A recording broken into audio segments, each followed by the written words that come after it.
Hey guys, how's it going? It is a gorgeous morning out. We're out early, we're beating the heat, and it's gonna be a good day. The weather has started to cool down a little bit. We're not 118 anymore, we're at like 103 now. So there's that. That's cooled down. But I've got some plants that I want to get planted in the ground now that we are cooled down. We had just picked up a couple plants a couple days ago now, and they're ready to get in the ground. They have been ready to get in the ground since I brought them home. They were ready before I even brought them home to get in the ground. And so we're going to plant them today. Let's go over those two, and then we will decide where they're going to go. They're both full sun lovers, and I'm just really excited because it's kind of a little bit of color. I mean, look at that purpley blue color. It's gorgeous. So let me turn the camera around and I'll show you guys what we have. So up first is this plant right here. This is called a balloon flower for obvious reasons. It looks like a balloon. So this is what the buds first look like, and then they form out to this, and then they fully open to this. Isn't that so pretty? So it's a very, it's really intense in person. The veins look super intense on camera, but it is much more intense in person. So these guys right here are hardy in zones 3 through 9, and they don't get incredibly large. It says like 18 inches or something like that. 18 inches tall, 18 inches wide. They were $7 each. They are a full sun lover, which I was a little shocked about. I wasn't expecting these to be for full sun. I was expecting them to be somewhere that could handle like partial sun, but it says full sun. It says the more sun that you give them, the more that they bloom, but they can tolerate partial sun. So I think I'm going to plant them somewhere where it is full hot sun, and we will see how they do. That'll just kind of be an experiment for me. But I would love to have these flowers in full sun. Like I said, it's hardy in my zone, so it's 3 through 9. And it says that it doesn't need a whole lot of water, but it says keep it wet for the first 2 weeks. So we will see how that goes. I'm really excited about that. They're $7 a piece. And then I came over here and I picked up some verbena. So we picked up, and as a reminder, that is not my rooster. We picked up 3 of these verbenas. This is called Super Beano Raspberry Verbena, and they were $7 a piece also. The color on them is super gorgeous, very intense, and I really liked it. They were a little bit sad, but I know verbena, and this will totally bounce back once I get it planted. These have been in their containers just a little bit too long, so they need to be planted. These are just an annual, except in zones 8A through 11, which I'm in a zone 9A, so these always come back for me. I have one called Verbena Whiteout, and that comes back for me. I just cut it back super intensely, and it comes back every single year. You can see, like, she wants to grow. You can see all of this, like, new growth down here, so she obviously wants to grow. I just need to get her in the ground. So this will be really good. I think this is going to be some really nice colors to add into the garden. I'm really excited for this intense color right here. And then this will just be really cool little pops of color. Literally, pops, like balloon. So I picked all of these up from Lowe's. And the verbena, these were the 3 best looking verbenas that I could find. And I was a little bit nervous to be like, hey, will you guys discount these? I wanted more. And I could only find 3 that looked like decent enough. And so I was going to ask them for they clearance it out, but it made me so nervous because I've never done that before. So I paid full price for these, even though they look really rough. But it's fine because I do know that they will totally bounce back and it's not going to be that big of an issue. So let's go to the backyard now with our plants and get these planted.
this is gonna work out so beautifully.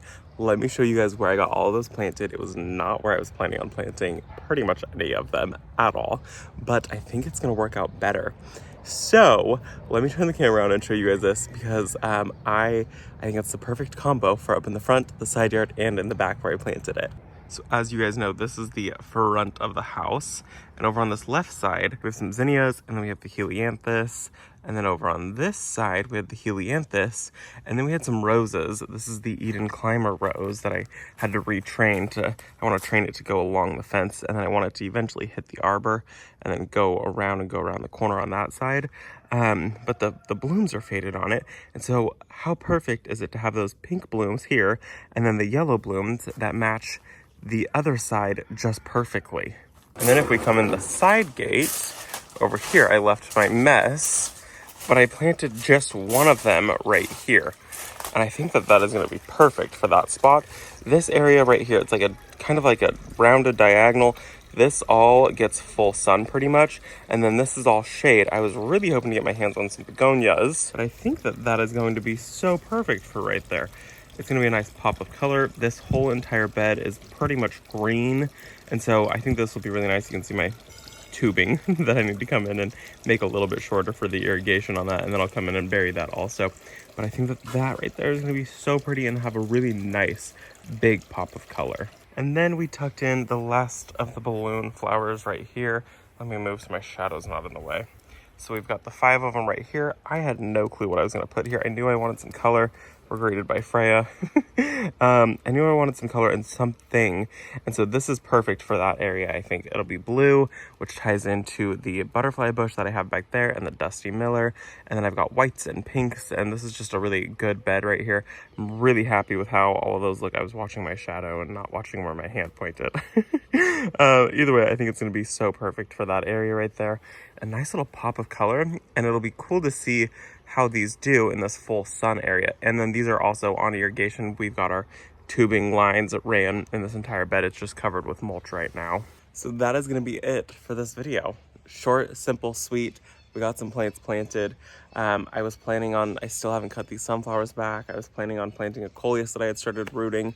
It's too hot and it's just ridiculous. So that is where we're gonna end the video. I got some footage of some really pretty things that are in blooms, some bees and some dragonflies. And so I'm just, you know, it's hot. It's unbearable in the afternoon. The mornings are okay. We will get through this heat wave. I just keep looking at the forecast in my dream town, which is Fort Bragg in California, and I want to move there so bad. And the temperature there today was 65 degrees, and I'm like, that is the dream. Oh, one day we'll be there. So I hope you guys enjoyed the video. Thanks for visiting our garden, and I will see you in the next one. Bye, guys.